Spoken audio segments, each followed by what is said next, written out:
Bon, eh bien, allons-y.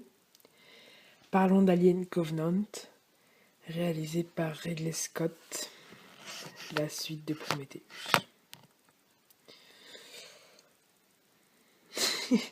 Le truc, c'est que je sais même pas trop quoi en penser en fait. Parce que, bon, Prometheus, clairement, on est d'accord, c'était vraiment pas terrible, c'est genre même nul presque. Mais là, bon, clairement, je dis pas que c'est mauvais. Il y a des points positifs. N'empêche que, eh ben, justement, il y a plus ce côté alien, entre guillemets. Alors, je vais faire une partie spoil, je pense, et une partie sans spoil, pour ceux qui n'ont pas encore vu le film. Eh ben, en fait, tout ce film... Alors, non, ça j'en parlerai après. Mais en fait, le film commence... Alors, en fait, tout ce film n'aurait pas existé si un mec ne s'était pas baladé et genre avait vu et avait reçu un satellite, voilà, une sorte de signal. Tout ce truc, tout le film n'aurait pas existé si donc la planète, il disait, elle peut être colonisée. Si ils n'avaient pas reçu ça, ils seraient repartis. Et d'ailleurs, une des raisons pour laquelle ils y vont, c'est parce qu'ils n'ont pas envie d'aller se coucher. Vous êtes dans des cryotubes. Je veux dire, vous sentez même pas le temps passer. C'est quoi le problème? Pourquoi vous avez besoin? Pourquoi, pourquoi, justement, oui, voilà, pourquoi il faudrait partir?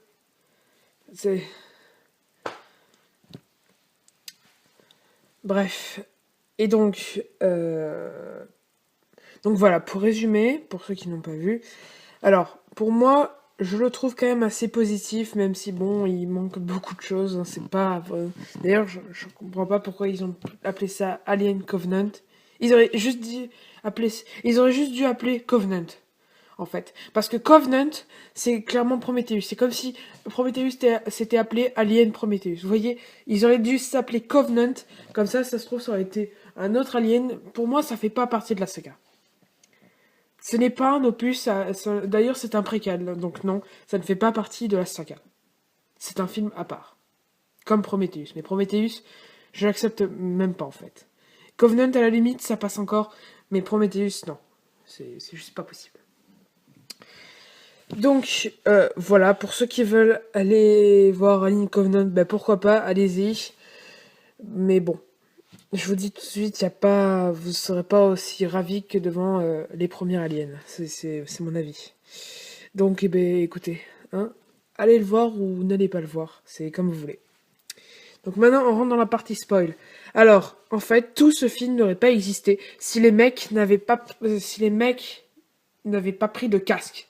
Parce que oui, ils arrivent sur la planète, ils partent du vaisseau, et là, on les retrouve sans casque, genre sans rien, sans danger.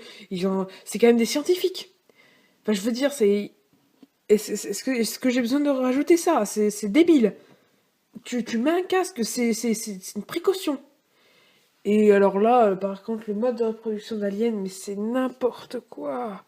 Alors, alors déjà, eux qui disent que c'est dégradant, voilà, donc il faut pas polluer. Il y en a un qui fume.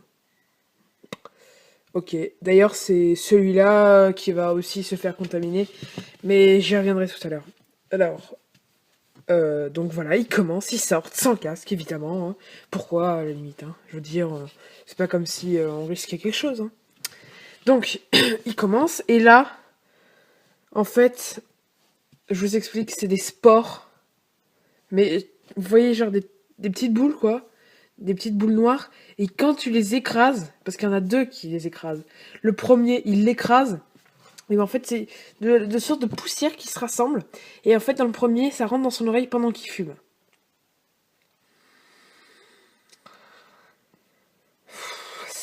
C'est. Non, c'est. Non, pour moi, c'est pas possible. Clairement, ce n'est pas possible. Alors, ensuite, le mec devient blanc pâle. Euh, ils alertent qu'il y en a un qui est malade, que ça va pas bien. Je trouve que ça va beaucoup trop vite. Parce qu'il retourne sur le vaisseau après. Et là, je ne comprends pas. Enfin, à part le fait que ça provoque un petit peu de tension et que c'est du gore, faire sortir un alien du dos, c'est pas... On a vu mieux, quoi, franchement. Et puis en plus, l'alien, maintenant, c'est du sort de la chair. C'est de la chair grise, en fait. Et c'est même pas un vrai alien, quoi. Enfin, si, mais c'est tout fin, déjà. Et puis, je sais pas, ça fait pas alien, quoi. Et le deuxième, alors. Alors, lui, il le respire, en fait. Il le sait pas, il l'a fait comme ça dans le film, là. Donc, ça se voit que ça rentrait. Sauf que le mec, lui, il est donc devenu blanc pâle, mais lui, c'est une sorte de larve. Enfin, c'est une larve. Enfin, oui, c'est la même chose qui est sortie du dos, sauf que là, ça sort de la bouche.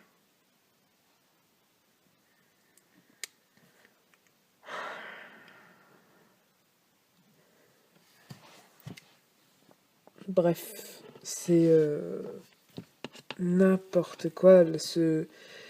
Ce mode de reproduction de l'alien, justement, c'est pas possible, quoi. En plus, c'est la même chose. C'est genre c'est de la poussière. Enfin bref, c'est catastrophique. Le début, en tout cas. Et en plus, ça n'offre même pas de gore, en fait, parce qu'il. Enfin, ça casse, voilà, ça fait rien d'autre. En fait, c'est juste une scène d'action. Donc, je voulais aussi parler de ça aussi. Donc, en fait, il retrouve David du Prometheus et Walter, donc, celui qui. En fait, le nouveau David, entre guillemets, parce que le mec interprète le rôle. Et en fait, donc, David les voit et il leur fait par ici, venez, venez. Donc, les mecs viennent. Et là, donc, oui, ils viennent et tout, c'est génial. Et donc, ils rentrent chez lui, ils disent qu'il n'y a pas de souci, il n'y a rien, il n'y a rien. Et en fait, on sait qu'Elisabeth Shaw est morte.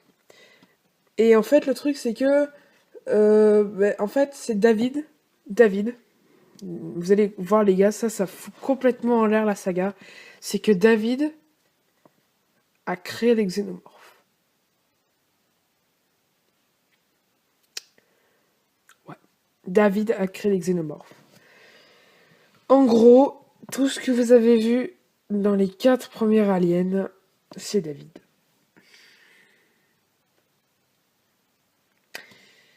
Ouais. Et en plus, d'ailleurs, la bête a un comportement un petit peu bizarre, un peu humain, enfin... Non, même pas. En fait, le truc, c'est que le méchant du film, c'est David. C'est les humains, c'est les créateurs. Voilà. C'est même pas l'alien, le méchant, parce qu'à un moment, il y a l'alien qui est à côté de David. L'alien, eh ben, il regarde David et il fait rien. D'ailleurs, ils appellent ça le néomorphe, je crois. Le néomorphe, ouais. Ça aussi, c'est... Le néomorphe, c'est de la chair, en fait. C'est même pas un vrai alien. Et... Et donc voilà, et en fait, David, du coup, peut leur parler et tout. Et c'est ça que je ne comprends pas, c'est que ça repose sur le respect. En fait, c'est un petit peu le même problème que ce film. C'est un petit peu le même problème qu'avec Jurassic World. C'est-à-dire que... Mais à la limite, dans Jurassic World, ça passe plus. Parce que, clairement, Jurassic World est mieux, je trouve. Et en plus de ça, c'était mieux géré. Même si c'est pas parfait. Mais on ne peut pas dompter le méchant du film. Enfin, je veux dire, l'alien, c'est ça la vraie menace. Ça fait même plus peur à la limite, Alien Covenant. C'est juste presque un film d'action avec des aliens. Il n'y a même pas le ressenti, vous savez, du viol, là, tout ça dans les autres. Tout ça, c'était instauré. Alors que là, en fait, le méchant, c'est David. Les aliens, c'est les raptors de Jurassic World. C'est ceux qui sont domptés. Voilà. Et il n'y a pas autre chose. Après, bon, si, j'avoue, la scène de fin fait un peu flipper, mais en gros, le méchant, c'est lui. C'est David. Et ouais. Voilà. Et donc, voilà. Après, on va suivre David. Et ah oui, aussi, Elisabeth Shaw. En fait, c'est David qui l'a tué pour faire des expériences. Et donc, on se rend compte à quel point David est un connard.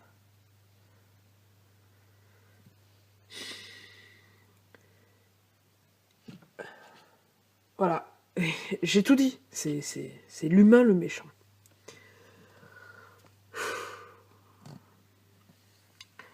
Puis à un moment, quand il montre les œufs d'Alien au mec, et ben le gars, justement, ça s'ouvre. L'œuf d'Alien s'ouvre, il dit, il n'y a pas de souci. En fait, ça s'ouvre, il regarde. Et là, il y a un facehugger qui se met sur lui. Alors, j'ai rien contre, mais le truc, c'est que ça se voit tellement venir. Pourquoi? Enfin, je veux dire, justement, à la limite, le facehugger aurait dû rester dedans, et à la limite, un alien aurait pu sortir de derrière, le bouffer. Mais non! Non, il fallait qu'on nous prévoie un truc trop prévisible, le facehugger qui sort, alors qu'on l'a vu, genre 30 secondes avant. Vous voyez, c'est la subtilité. Puis je trouve que ça va beaucoup trop vite. Le truc, dans le premier Alien, l'Alien avait peut-être pris, je sais pas, peut-être 30-20 minutes à se développer. Là, il en prend à peine 2, et le truc, genre, c'est presque un gag, parce que le mec, donc, pond le truc, et en fait, ça fait même pas la vraie ressenti comme dans le premier. Vous savez, même le premier qui est ancien, ça fait pas du tout le même ressenti. Excusez-moi, je regarde juste l'enregistrement. Et bien, en fait, dans celui-là, l'alien pond comme ça, mais vite fait, genre, et là, en fait, c'est tout fin, genre, je veux dire, c'est tout fin, quoi, la peau. Et là, David, qui fait la signe de la croix, là, comme ça. Et l'alien, du coup, qui fait pareil. Tout ça, c'est un film presque de symbolisme, mais ça n'a rien à voir dans Alien. Ça n'a rien à voir. Qu'est-ce que ça a à voir dans Alien? Qu'est-ce que ça apporte? Des gens ont presque détesté Alien Résurrection, parce que justement, il n'y avait plus rien à faire avec cet alien. Et là, ils nous sortent un truc... Enfin, le robot qui crée les aliens, c'est n'importe quoi. Et puis maintenant, si tant que j'y viens, aux effets spéciaux. Alors, je dis pas qu'ils sont mauvais, mais le truc, c'est que tout est fait par CGI, donc voilà, numérique, et ça enlève tout le charme, parce que il fait des mouvements, surtout dans la scène où il est sous l'avion, en fait. Parce que, en fait, il se fait cramer, la fille aurait dû se faire cramer 5 ou 6 fois aussi. D'ailleurs, c'est Daniels, la fille. Et l'alien, du coup, il bouge, mais genre à 200 km/h, il court. Et du coup, ça enlève tout. Ça enlève tout le charme qu'il y avait dans les autres. Dans les autres, même la reine alien dans le deuxième, c'était 3 personnes qui bougeaient. Il y en avait une en haut, une au milieu et une en bas pour manier toute la reine. Et c'est ça qui faisait peur, en fait, parce qu'elle bougeait pas vraiment. Et dans le premier alien, il montrait pas tout. C'est ça, justement, qui faisait peur. On le voyait pas beaucoup, cet alien. Sauf à la fin. Mais et là, non, là, c'est tout numérique. Le mec... En plus, c'est le même réalisateur, c'est Ridley Scott, toujours. Alors, je dis pas qu'il a même fait des mauvais films. Il a fait Seul sur Mars, que j'ai bien aimé. Il a fait le premier Alien, que j'ai adoré. Qu'est-ce qu'il a fait d'autre ensuite, lui? Enfin bref, il a fait plein de films que j'ai aimés. Et là, il nous a fait Prometheus et ça, là.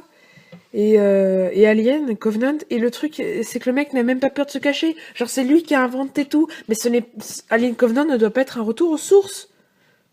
On nous explique que David a créé les aliens. Sauf que non, il peut pas... Enfin, clairement, c'est nul.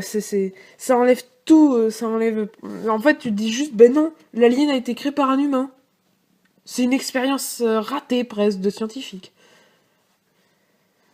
Et le mec, c'est surtout que quand il fait les effets spéciaux, alors lui, il n'a pas peur. Hein. Lui, il ose pas. Il montre tout, l'alien, dans les scènes d'action et tout, ça le fait bouger. Le truc, mec, c'est que c'est toi qui as débuté la saga, et c'est toi qui fais des effets spéciaux à la fin. Même si c'est un préquel.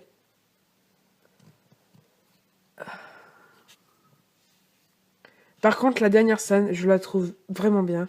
Elle se situe dans le vaisseau, en fait. Par contre, le quatrième acte est vraiment bien fait. Même si je me doutais aussi qu'il y avait un quatrième acte. Mais le quatrième acte est vraiment bien fait, je trouve, dans le vaisseau. Voilà. Et aussi... David aussi, à la fin, c'est pas Walter. Alors là aussi, il faut qu'on m'explique. Walter, justement, au moment quand ils se battent, ils disent... il y a eu des mises à jour depuis ta génération. Eh bien, oui, d'accord. Donc, Walter est censé être plus performant, d'accord. Et c'est David qui gagne le combat, et Walter reste là-bas. Enfin, en gros, il est mort. Vous m'expliquez comment David a pu venir, entre guillemets, étant donné que c'est lui le moins avancé? Je sais pas. Surtout qu'à la fin, il pond des embryons de facehugger et il les place dans le vaisseau. Et bizarrement, c'est le format qui correspond bien. Hein. Bref. Tout ce film, Alien Covenant, ne fait pas le charme des 4 autres. Je vous jure. Ça, l'Alien Anthologie, regardez ça, franchement. Regardez-les tous. Je m'en fiche que vous aimez pas Alien Résurrection. Il est bien. Comparez Alien Covenant et Alien Résurrection, vous verrez, vous regarderez Alien Résurrection d'un autre œil. D'un autre œil. D'ailleurs, c'est pas celui que je déteste le plus. Hein. Celui que j'aime le moins, c'est Alien 3. Mais bon, voilà. En gros, faites ce que vous voulez. Allez voir Alien Covenant si vous le voulez. Moi, c'est tout ce que j'avais à dire. J'ai trouvé le film un peu bâclé même. Parce qu'avec ces effets spéciaux, là, justement, ça cache tout le côté de l'alien qui faisait peur. Il n'y a pas ce sentiment aussi de l'alien qui s'enfonce dans toi, le facehugger qui pond en toi. Non, il n'y a pas ça. Il n'y a pas ça. Bon. Eh bien, je vous laisse. Prenez soin de vous et allez voir des films. Une dernière chose. Si vous avez aimé ce format, dites-le moi. Si jamais je refais un film qui vous intéresse, je pourrais le critiquer aussi si vous avez bien aimé cette première critique. À bientôt.